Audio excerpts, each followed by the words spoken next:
What is up, everybody? What's going on? Happy Tuesday night. Another night of glorious warm weather for me. It is a beautiful 34 degrees outside right now. All my snow is pretty much already melted by now, so I don't have to worry about that anymore. All right. So we turn on the stream here.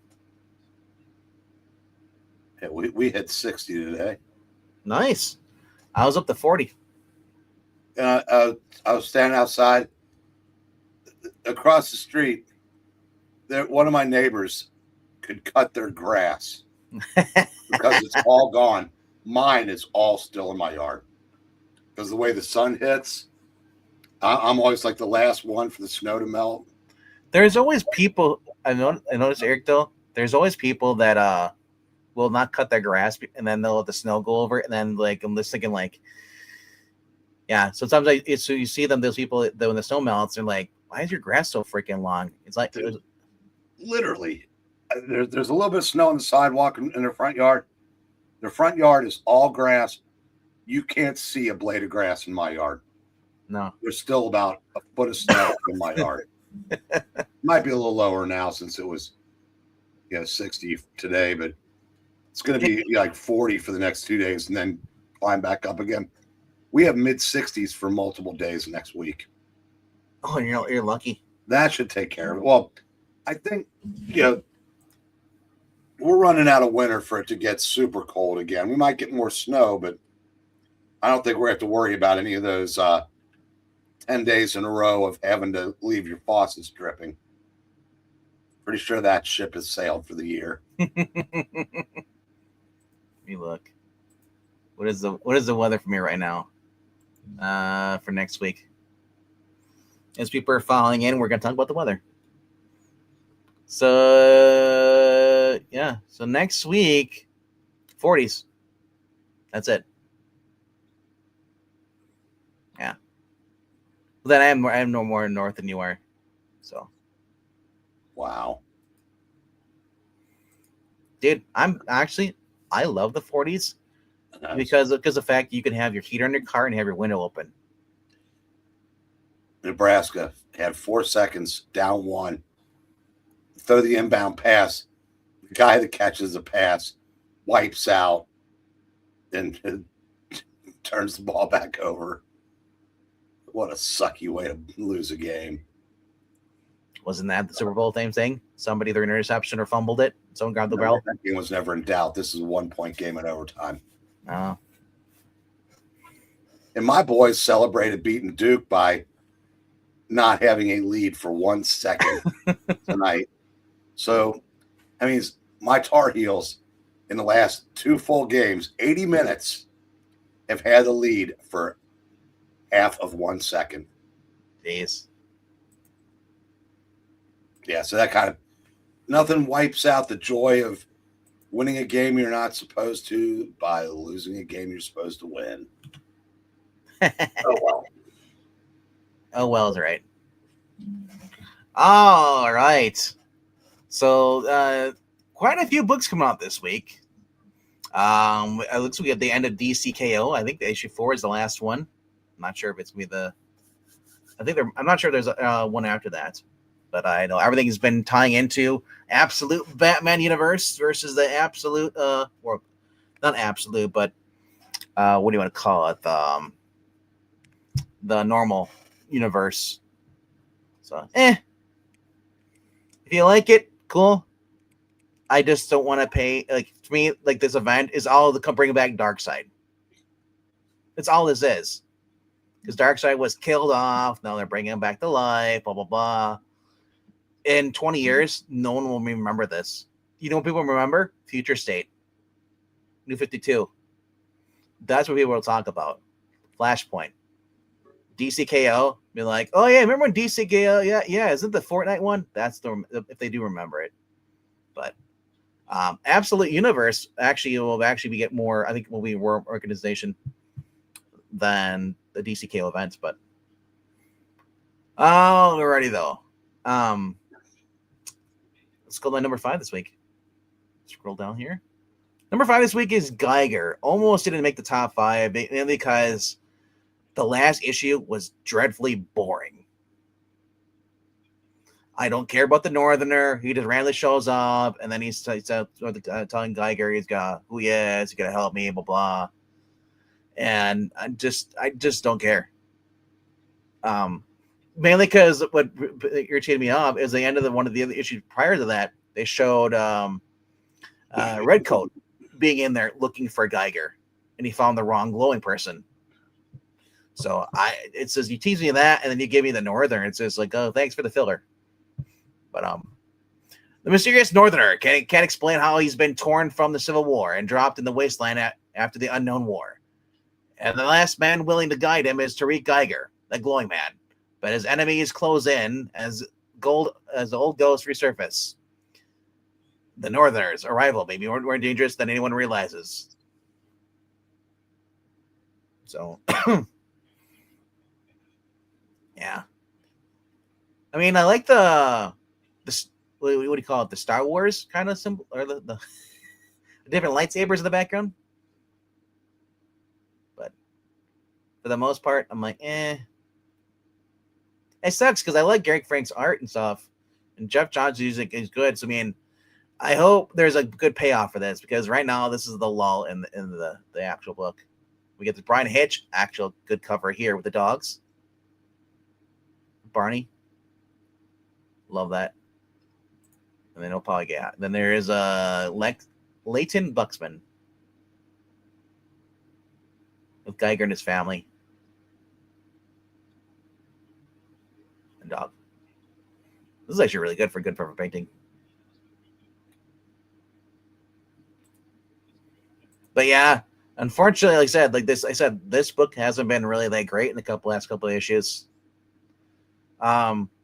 The only thing I've actually liked out of it is they introduced the female Geiger, who actually seemed a little bit more entertaining than this guy he's been wanting in the wasteland, doesn't want to be around anybody, and just basically a grump the whole entire time.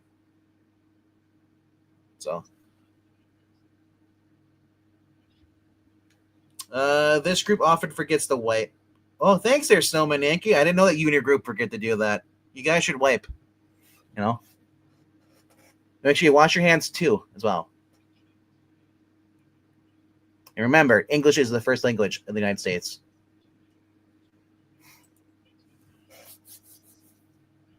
Alrighty here. Going into my number 4 book I'm looking forward for this week. The better of the Ghost Machine books coming out this week. It's going to scroll down on here. Is the Rockefellers. Coming with issue number 12. A little late for you'd say for a Christmas issue, but it says no Silent Night or Storybook Christmas for the Rockefeller family this time of the year. Reeling from their constant encounter with a deadly Raina Rockefeller, the family must pick up the pieces and start anew. Plus, a Family Odyssey's crossover with a connecting holiday cover with Hornsby and Halo number 13. Our gift to you, the greatest fans in the world. That's kind of cool. And then I guess we got here, and this is the main cover here. Still see Oscar the Grouch, or just a giant frog. I love the dog though. The dog is the ship, or something like that. And then, of course, there's Leonardo Pietro cover. So, but yeah, this has actually been pretty fun for a family book. This is what this has been doing.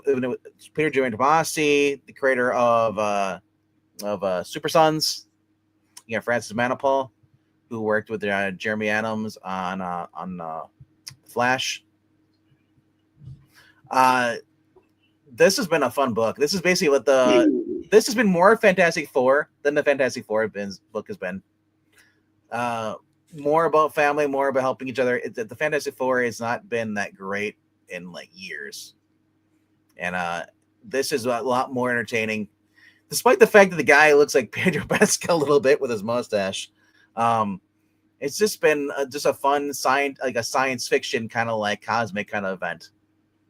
So looking forward to more of that.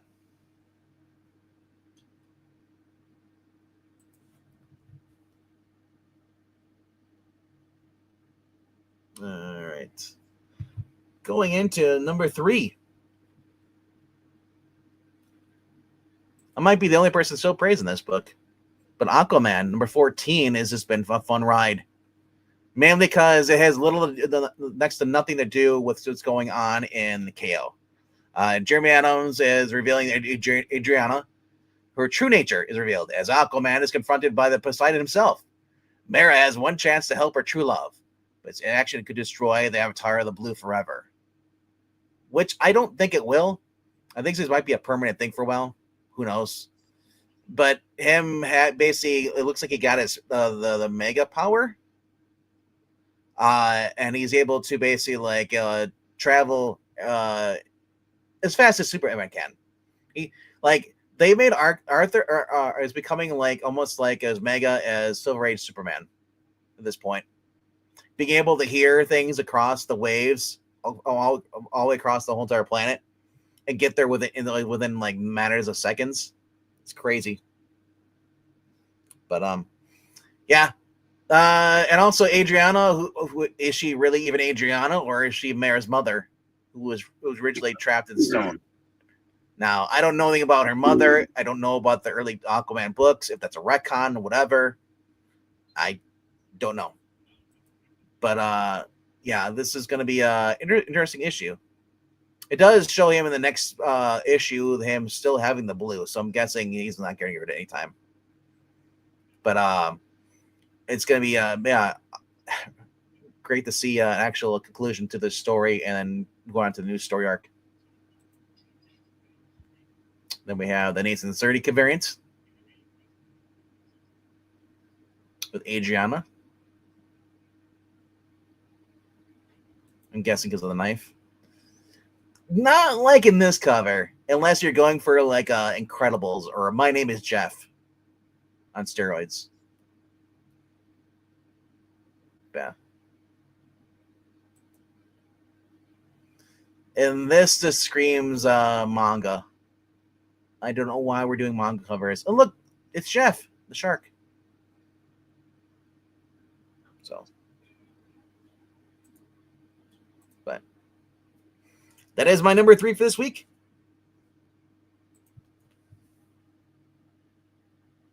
And hello to One Slick Dude.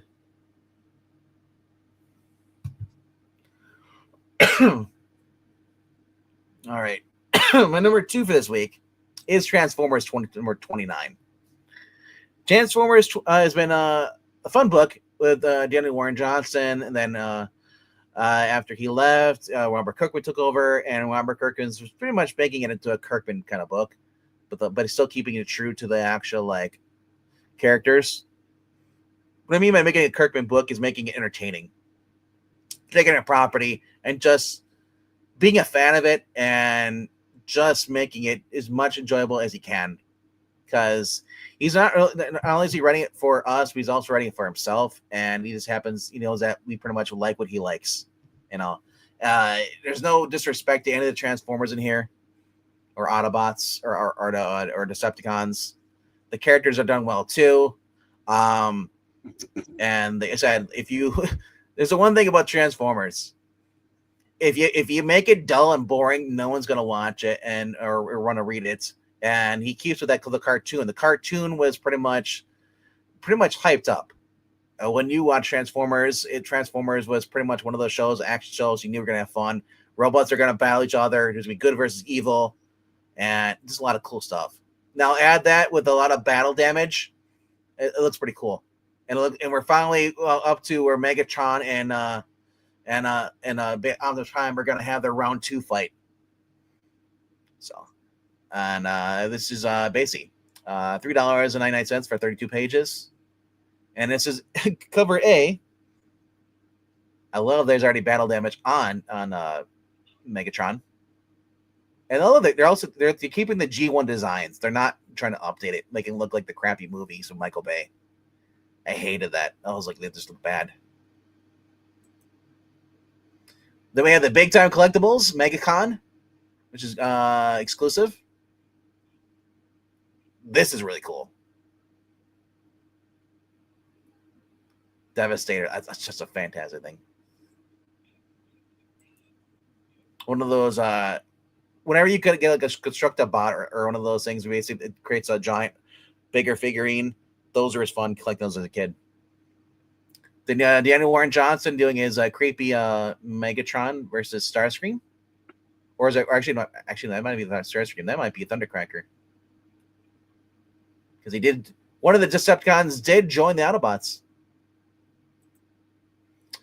All right, Corona also has been doing. He's continuing doing his connecting variant, even though he's not doing the interiors anymore. Which I don't believe he is. I think he's out. Dan Moore's on the interiors now. So we get Soundwave in here. Then you get a 1 in 25 Torn Clark variant with Jazz, Red Alert, and a few others on there, including the new Transformer with the one with the energy sword. Then the Dan Moore 1 in 50 with RC.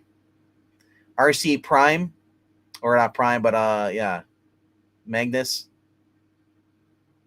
She basically has been reborn now as because Ultra Magnus didn't want to be an Ultra Magnus anymore. He felt he let the whole team down. So now he's passing on like the Prime, the Matrix, or whatever we're calling to her. So that she's now got a new look. Shoulder pads. Of course, yeah. Then there's East Comics, ECC 2025 Virgin variant with Devastator, Optimus Prime, and then Jazz.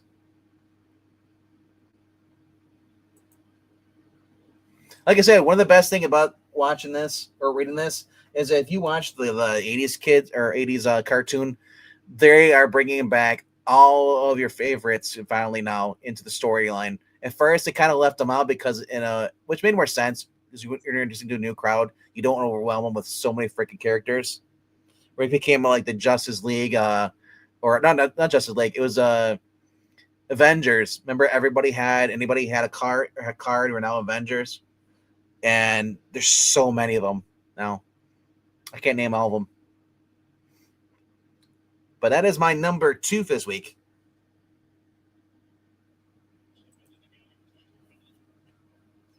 Man, it's like I'm by myself. Number 1 for tonight, though, for me, what I'm looking for this week, is going to be Immortal Batman, or Immortal Legend Batman, number 6. It's the final issue of with Matt Groom, Kyle Higgins, and Dan Mora working on this. Elseworlds, where basically, if you love the stuff like Kamen Rider, they mix that with a little bit of the Batman kind of cosmic space. It's really fun.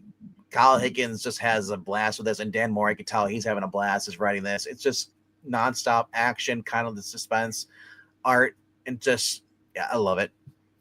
It says, "Don't miss the final issue. A final showdown. A new transformation.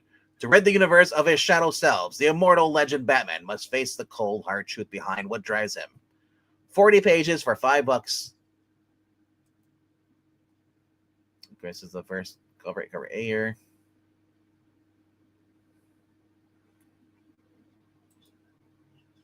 Then we got cover B with Nightwing and Batman.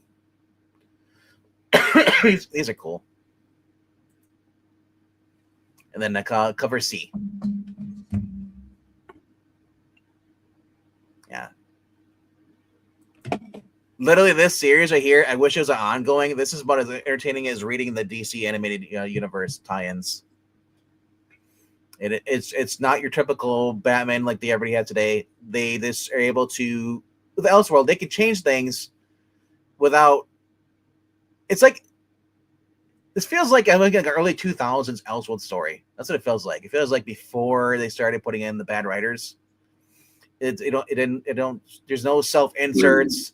It just feels fresh and it feels like entertaining, and that's what Kyle Higgins did with this.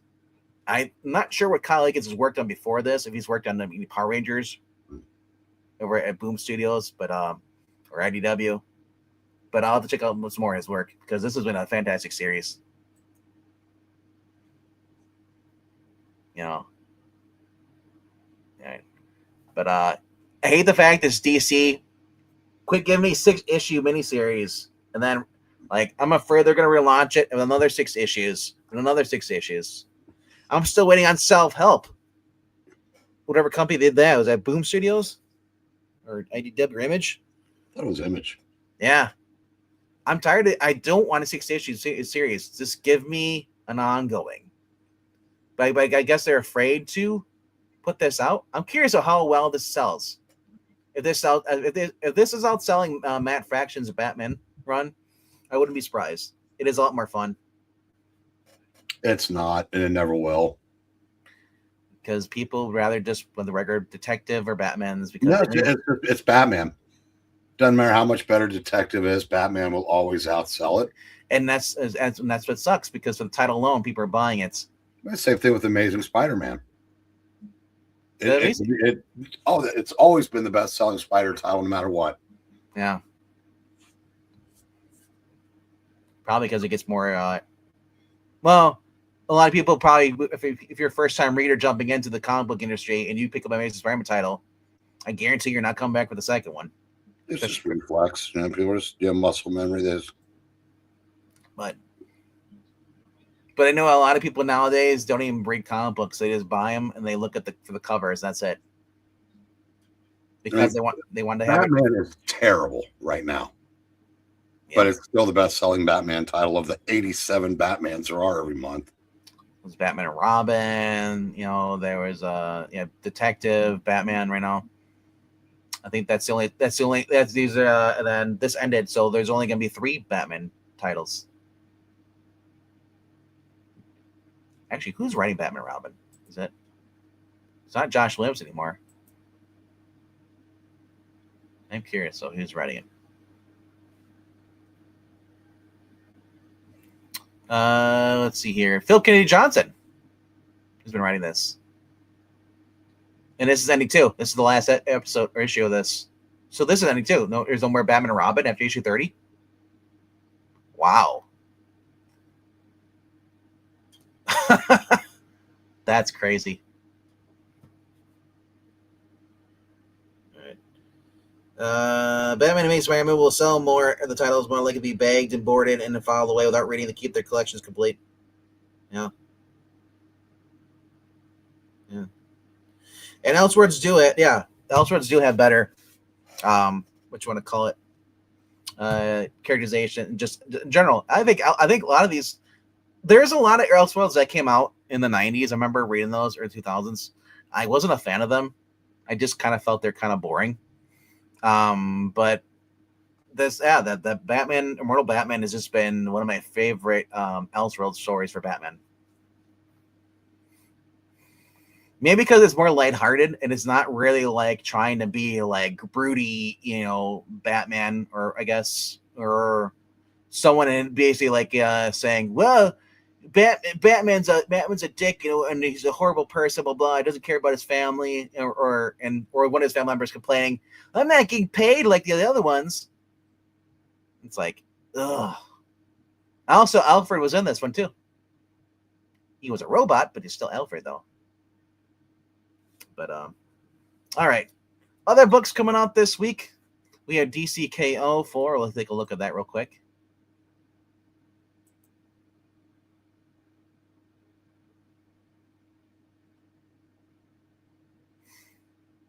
All right. So this has got Scott Snyder, Josh Williamson, Zermanico is on here too. So we'll look at some of the covers. There's 11 covers.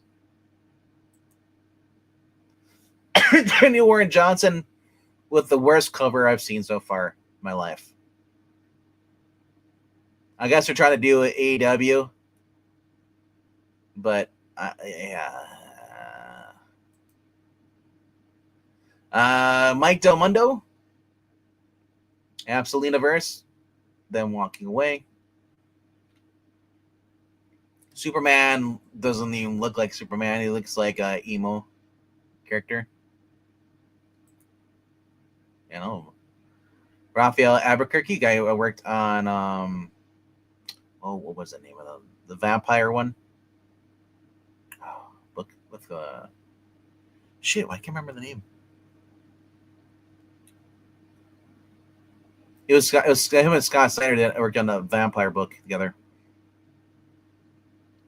But here. Don't worry, you don't have to tell me the name, Breen. Raphael Albuquerque. Yeah, but I meant as far as the vampire book there with the title of the book, where there was him and American Vampire thing. Okay, it was American Vampire. Thanks. Jeff Spokesco cover looks is pretty cool. Etrigan versus Hawkman. I'm tempted. The right click and save as.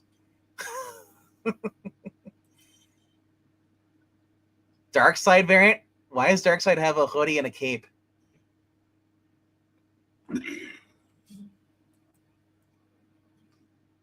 These have been great. These are probably the best covers I've seen Dan Moore do. These brackets.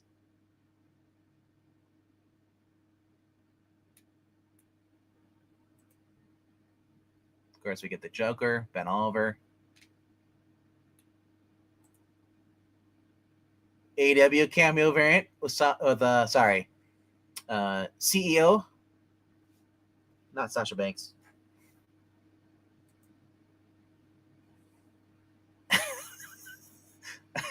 I just can't take his face. Superboy.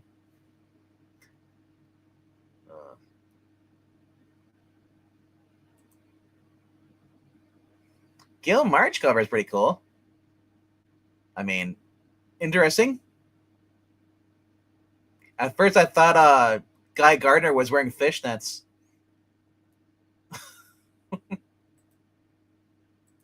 So this is There's one more issue after this.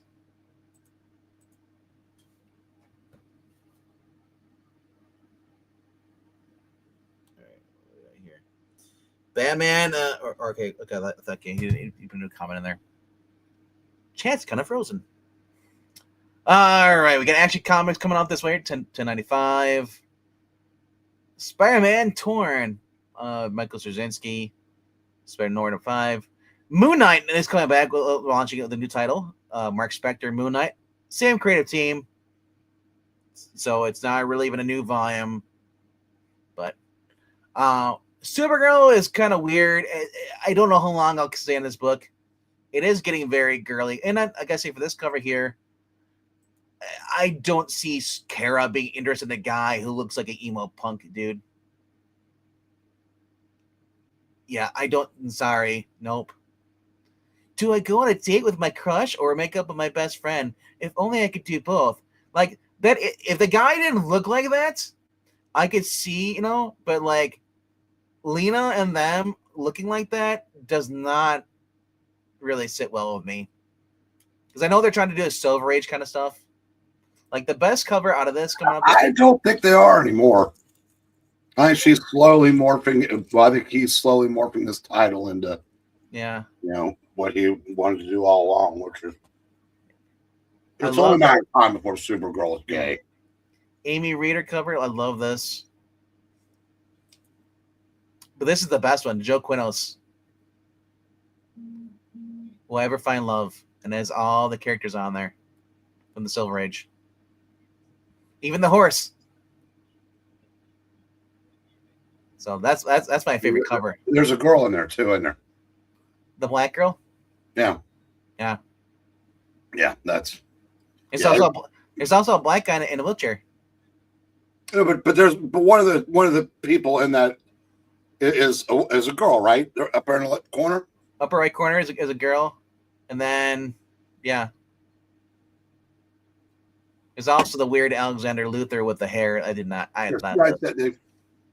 probably won't let her do it before the movie, but I said she will be a lesbian. Who's the guy in the wheelchair? Is that T. Franklin? No, he was the leftover from the Rebirth series. Ah. It was, you could that way you got two virtue signals in, a black dude and a wheelchair.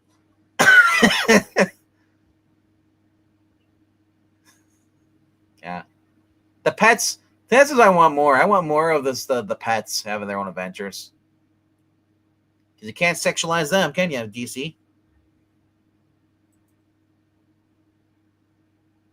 There's the little chibi one.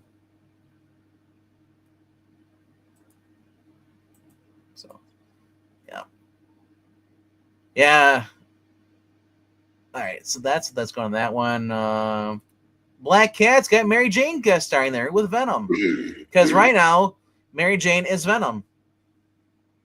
Or no, she's not Venom. She has a suit that's kind of like Venom, but it's not Venom. It's a different symbiote. Last I checked, Dylan was Venom. But I also know that Eddie Brock is Carnage. That's how fucked up Marvel is right now.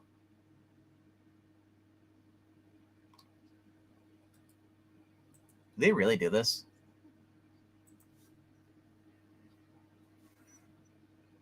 Don't tell me they really did this. What? You'll see it once it loads. DC has a black man drowning on the cover. So? Think about it. Think about what? Back in the day, people used to say that black people couldn't swim. That was the whole racist thing. Yeah. It's 2026.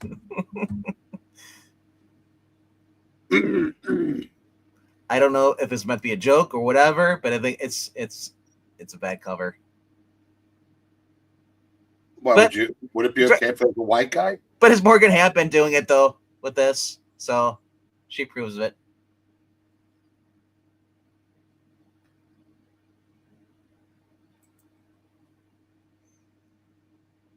And then what else? Captain America versus Aliens, King Spawn.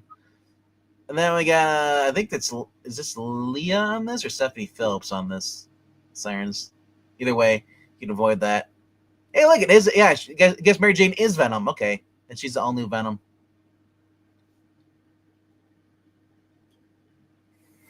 Witchblade Annual. This series has actually been pretty good for Witchblade, except for like one or two issues where they introduced some virtue signaling in there, anti-cop rhetoric. But after that, like the story was actually pretty decent. Mark Silvestri is doing some writing in here. So Margaret Bennett is the main writer. We got Ryan Cady, Matt Hawkins. So Diagnano Man takes center stage in this thrilling anthology, which includes a 12-page story set before, during, and after Ian's time with Sarah Pizzini.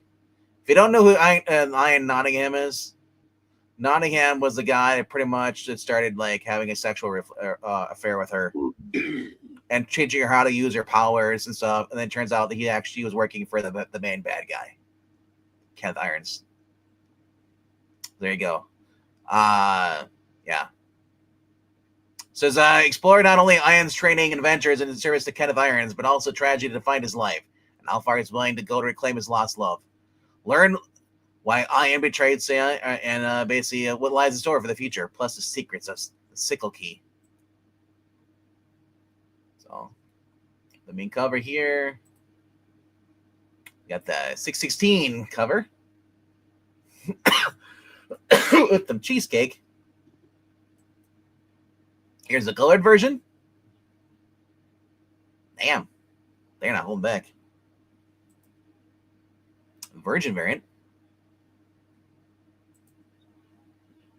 Steven Sajic variants.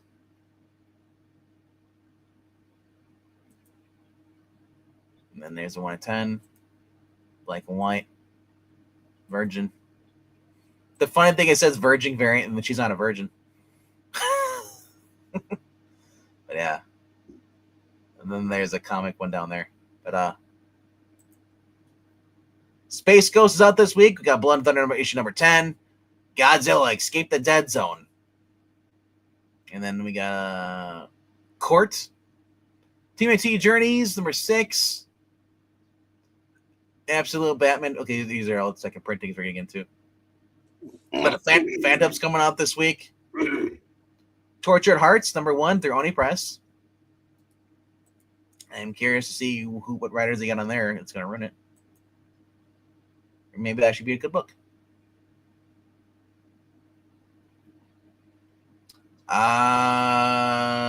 Teeny Howard. We got a giant size special, 56 page. Jordy Belair and a Teeny Howard. You got Blake Howard, who worked on Vampire Masquerade, and Nascenti from Daredevil, Amy Roy from EC Epitaph from The Abyss. It's like candy coated artist Sebastian Cabral, who worked on Hulk Maestro, Fabian Mascolo on Cyberpunk 2077, and Dan McDade, EC's Outlaw Showdown, and Adjurna Suzinski Lamentation. Wow. Which sucks because like they have good covers. Like this, I love this is like nightmarish.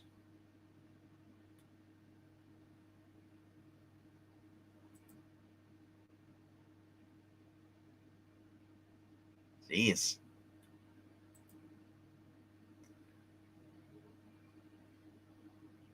The Grim Inquisitor. Oh, the Wishing Well.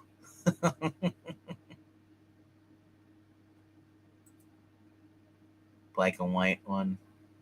The diner.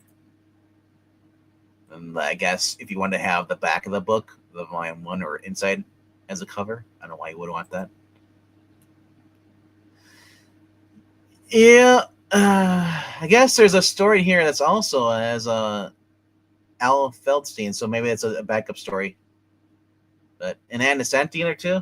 But you throw Teeny Howard in there, it kind of ruins it for me. Gargoyles Dark Duck number 2. Punisher facsimile is out this week. The original Punisher facsimile.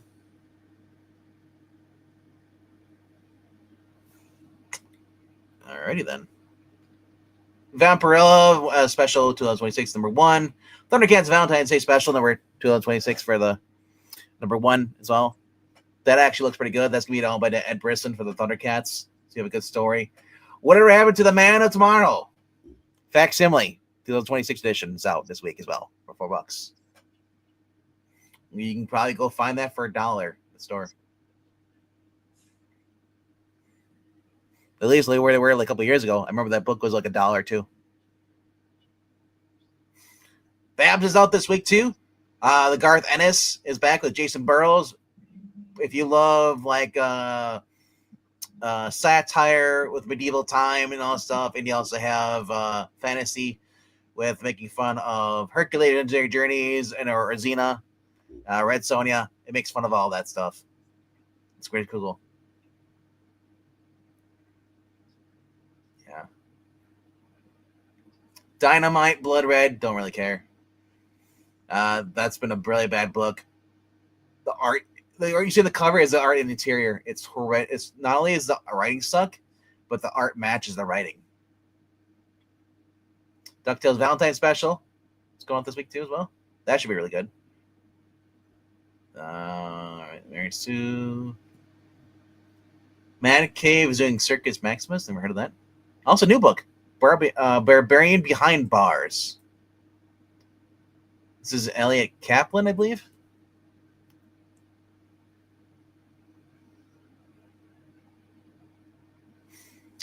Who is a mysterious muscle-bound warrior? Came to our world in a storm of magic and violence. That's what public defender Irene Chang wants to know. This guy came out of nowhere, doesn't speak English. Now he's supposed to help them beat a murder charge after he chopped some other weird dude's head off with a magic axe in broad daylight. Of course, he may not live to go to trial with all the enemies he's making in prison. Good thing his cellmate grills a mean cheese sandwich. Barbarian Behind Bars is the fight-packed fantasy prison thriller you didn't know you was needed. Elliot Callan, or Callan is doing it. The artist is Andrea Muti. So it's a new book coming out if you guys want to check out some Hercules in New York or Conan in New York.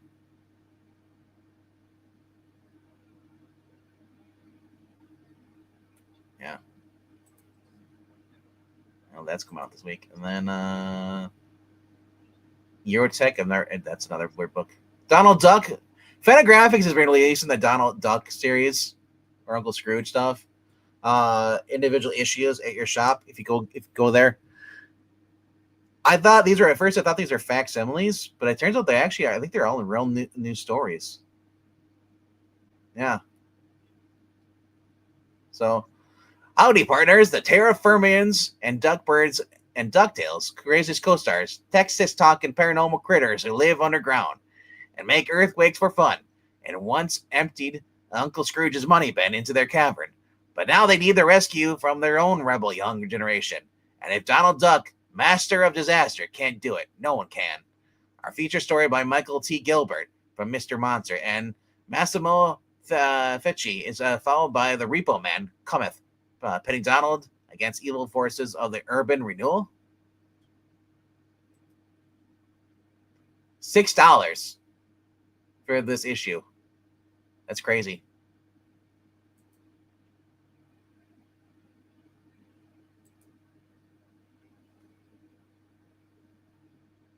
Notice this isn't Dynamite. This is through Fantagraphics.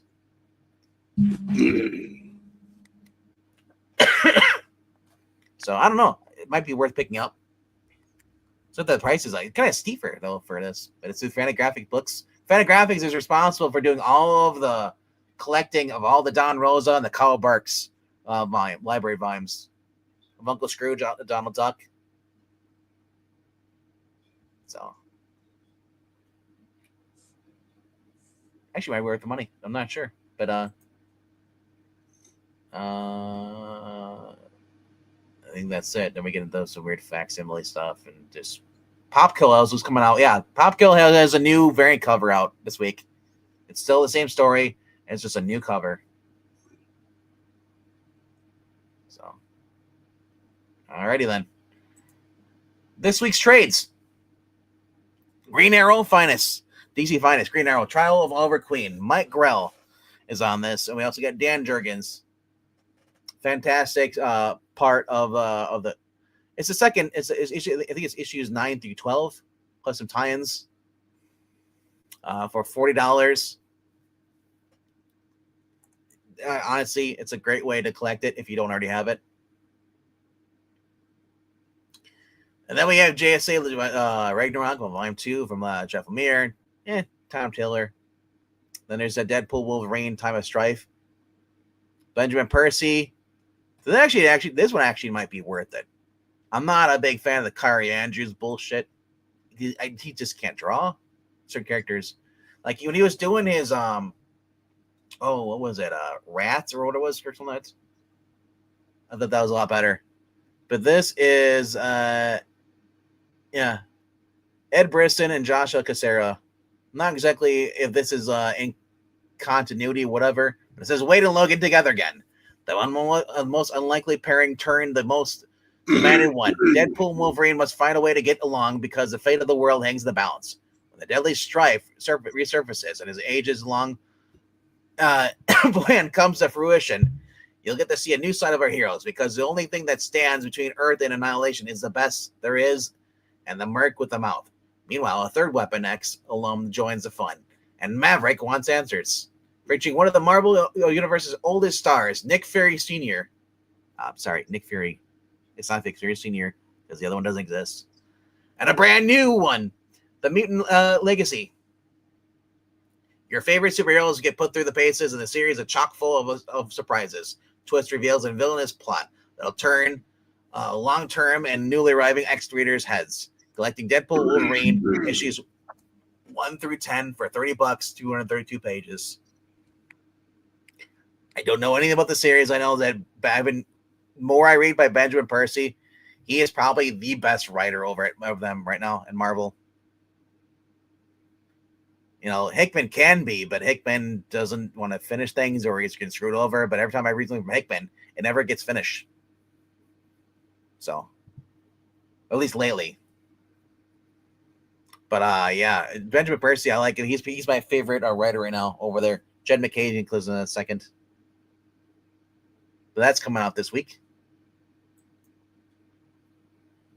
Daredevil Back in Black. The Dark Art and the Death of Daredevil. The Charles Soules Daredevil trades are out this week. It seems like they're trying to get us ready for what is that? Daredevil Born Again TV show is coming out.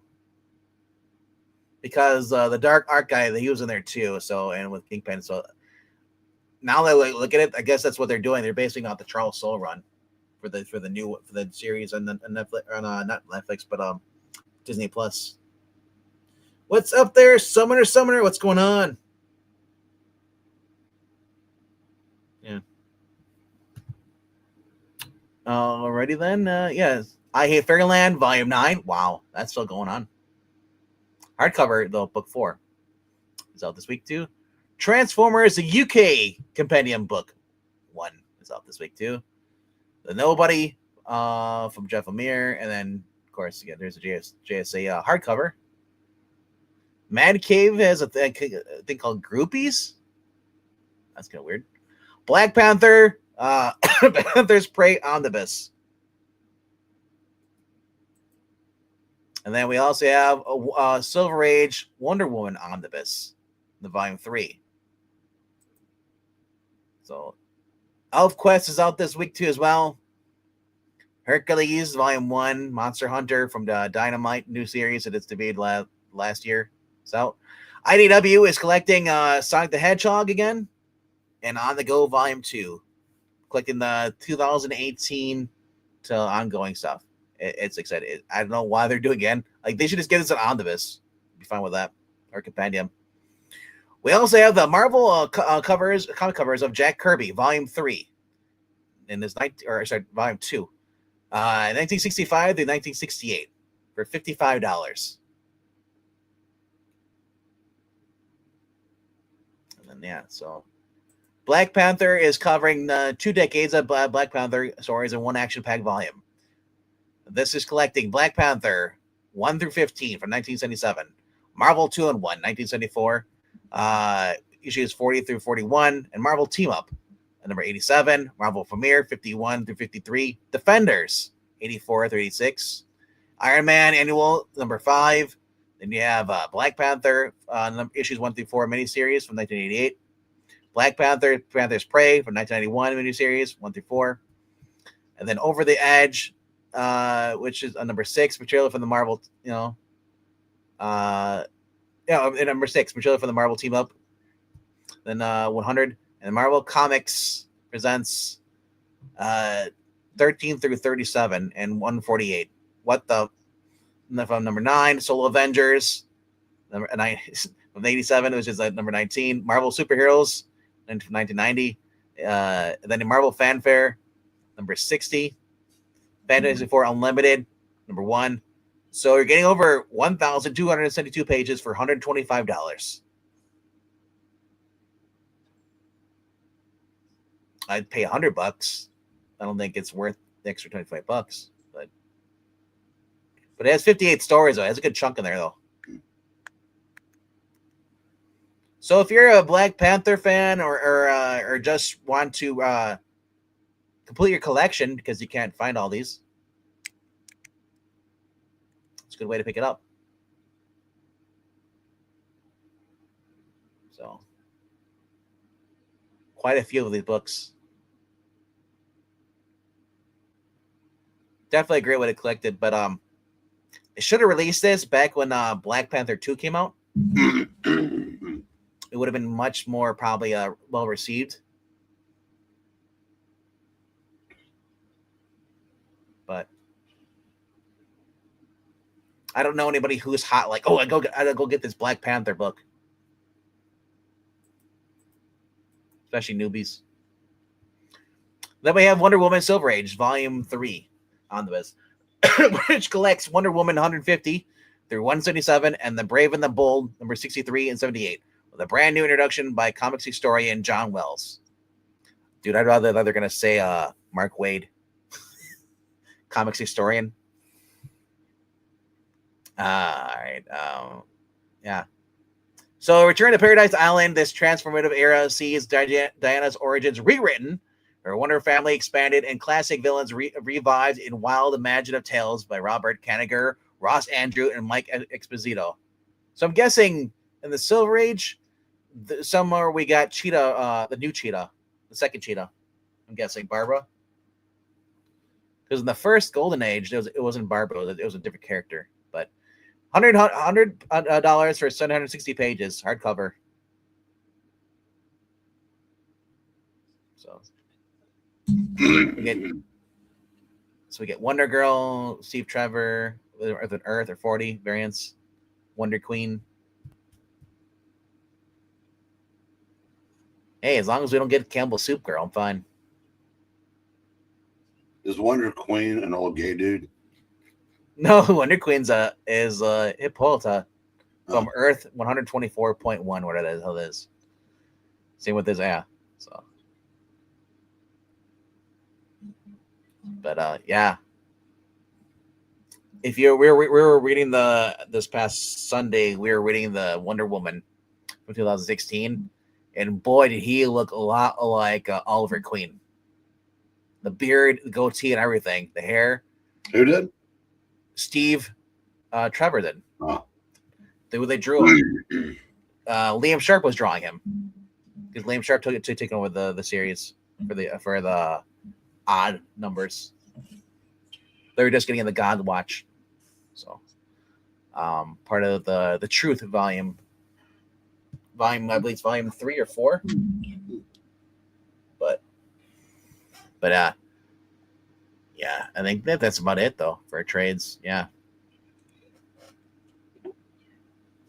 They're pretty weak for trades. Yep. Pretty much.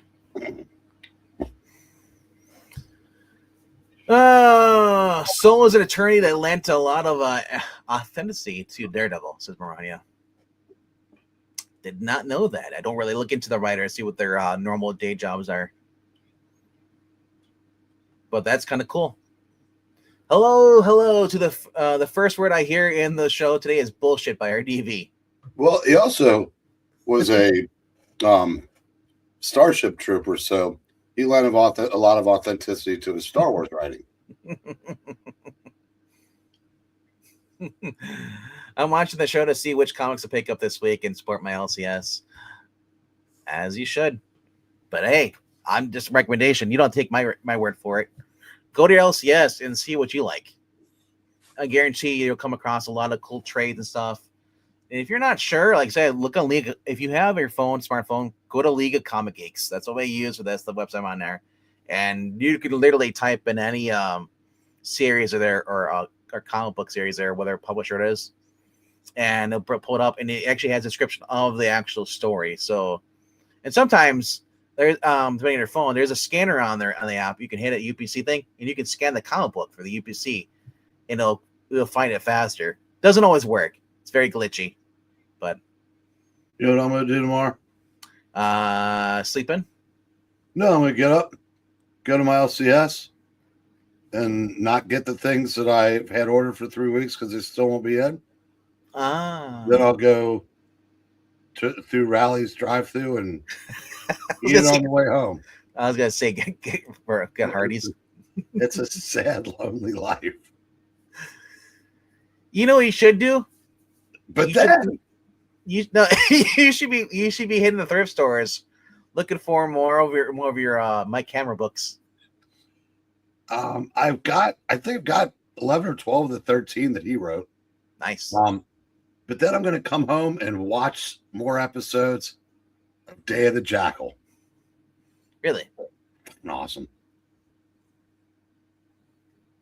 I highly recommend it. The only Jackal I know is the movie. It's based on the movie. It's basically a series, from the movie. No, I meant the Jackal with Bruce. I think it's Richard Gere. Okay, well there was a movie called Day of the Jackal or Night of the Jackal in the 70s.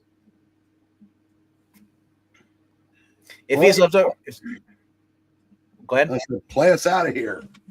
No, I was looking to make a read some of the comments here. So that would fall into the heading of playing us out of here. Yeah. Read the comments and play us out of here. All right. Beckman. All right. So if he has, once like dude says, if he has he's left her from Rebirth series, does that make him an Afterbirth?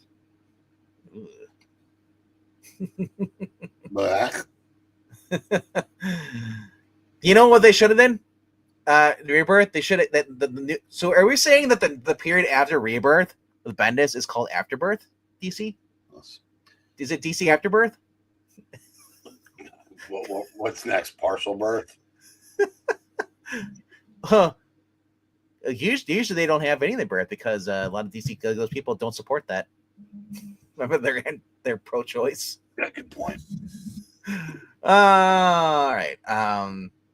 You could have Crypto and Streaky the cat and have an interspecies relationship with. Dude, I would pay like $4 a month or $5 a month if you give me Streaky and Crypto teaming up, and they have to go against other like cosmic threats like Dexstar. You know, that'd be kind of cool. Other like just threats like that. Just have them like solve crimes. And hey, bring in the trio. Like we'll bring in like Ace the Bat Hound. Like you can do that. You can do Legion of Super Pets. You can just do Super Pets and show. Kids will buy it.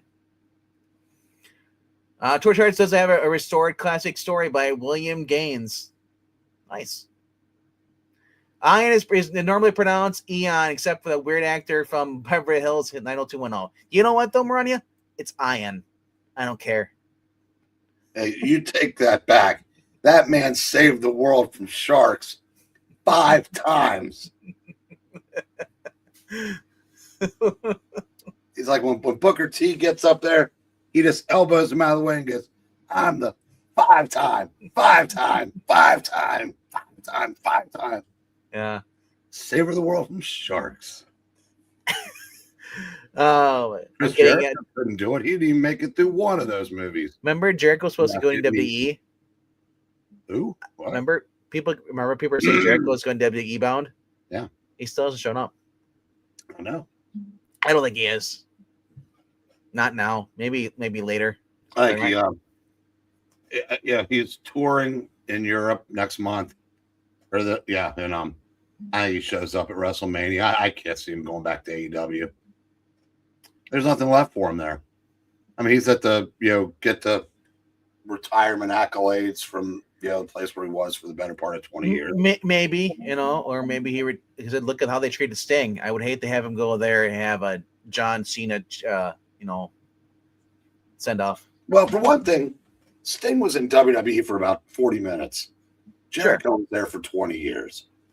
Yeah, Jericho will not get the Sting treatment. But look at John Cena, though. John Cena got that treatment. Call.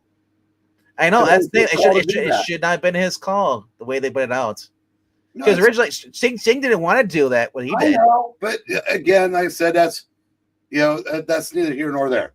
If Cena wanted to go out with a nod and a wink, I don't get it, but who cares? Yeah. Jericho will get to do what he wants to do. Well, for Cena, it was more of a pain in the ass because of the fact that he's always been he's the number one kid for all the kids who have cancer patients. Never give up, and he loses. Jeremy Coleman wrote some of the stories in that trade paperback. They're really good. Showed out for how unique they were, such as a school for geniuses. Page 371, excellent. Okay. Anyway. By this time was called the stillbirth. I don't know. We call that the super grooming period of time because that's when we had the whole John Kent and all stuff with that. Anyway, we're gonna end it here. Not much to talk about anymore. We already went over the books. What is the time right now? About 12 minutes until if the covers. If the old man is awake, we'll be over on I Love Comics. You're just texting me some shit, so I'm going to say he is. Okay. We'll be ranking some comic book over there. He took 12 out of 27 I gave him. I guarantee it's probably not the good ones. But we're going to rank basically a mashup of what if comic covers. Like if we give a crossover between Marvel and DC characters. Like Power Girl and Iron Fist. And Josie the Pussycats and Dazzler. A lot of cool comic book covers, a lot of fake comic book covers, which I do find a lot of them a lot better than the ones that are out there right now. Well, because they're all done in that Super Team Family format. I love them. Yeah, it's great. All right, so we're going to end it here. Go over the I Love Comics and subscribe over there. If you haven't subscribed here, please do that here now. Also, leave a comment down below. We do like seeing that basically, guys, leave a comment because it does tell YouTube, hey, this like this channel, and it's another form of engagement. as long as you guys are here, we're live and commenting. That's also great too, as well. And share out the channel when we go live. Maybe you can do that too as well. But we'll see you guys on tomorrow night at 11 p.m. Eastern for Konosuba, a new manga we're trying out here on the channel. So have a good night, guys. There is zero chance you'll see me. Well, not at midnight for Eastern. So, no, you know where you'll be? I Love Comics. Like doing something I actually want to do. Really? Yeah, talk storylines. Oh, because last time I thought he was doing cover rankings last time. No, we have for 3 weeks. We're just doing, like we pick a topic. Like last week was individual stories, like Fantastic Four 285, Kid Who Collected Spider-Man. That shit, we talked about those. Because nobody else could make the cover rankings. We decided it wasn't worth doing. I thought you were just saying. I thought you guys were taking the week off. No, the week. I'm trying to wean him down to like do a week. All right, though. It means Eric, you got to start reading a bunch of comic books again to refresh your memory. So you don't forget to contact the kids. Oh yeah, they know. I wonder if Pixel can make it tonight if he gets home in time. Maybe, I don't know. Well, anyway, I'm gonna jump off here. So Pixel and Pixel has been doing live stream with the Robs now. They're doing that on we're on like 9 Eastern on Wednesday nights. So, all right, guys, take it easy.